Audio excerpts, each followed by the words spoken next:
প্রিয় ভিউয়ার্স, আমি যে জিনিসটা দেখানোর জন্য চেষ্টা করছি, এই আপু আসছে আমার কাছে, এই প্রেসার কুকারের রাবার এটা বারবার নষ্ট হয়ে যায়।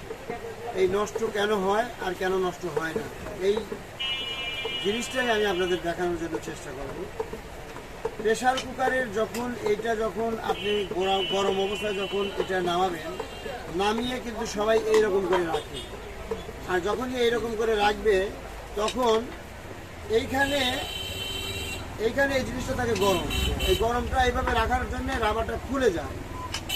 আচ্ছা, এই যে খুলে যাওয়ার পরে ওনারা কি করে, আবার এটা কিন্তু সুন্দর করে কিন্তু মাজে। তো এইটা যখন মাজবে, আবার অনেকে কি করে, এই রাবারটা খুলে তারপরে আর ভিতরে মাঝে পরিষ্কার করে। এটা কিন্তু এটা খুলে মাজার কোনো প্রয়োজন নেই। আপনি যখন প্রেসার কুকার থেকে বের করে এইভাবে রাখবেন, রাখলে এটা আস্তে করে এর সাথে আটকে যাবে। এইভাবে কয়েকদিন পরেই কিন্তু আর এটা খুলবে না। আমি কিন্তু আমার বাসাতে 10 বছরে আমি কিন্তু একটাও পরিবর্তন করি নাই। তো এই জিনিসটা আপনাদের দেখানোর জন্য কিন্তু আমার এই ভিডিওটা করা। তো সবাই ভালো থাকবেন, আর এই টেকনিকটা সবাইকে জানিয়ে দিবেন, শিখিয়ে দিবেন যে কিভাবে এটা করতে হয়। তো সকলের সুস্বাস্থ্য কামনা করছি।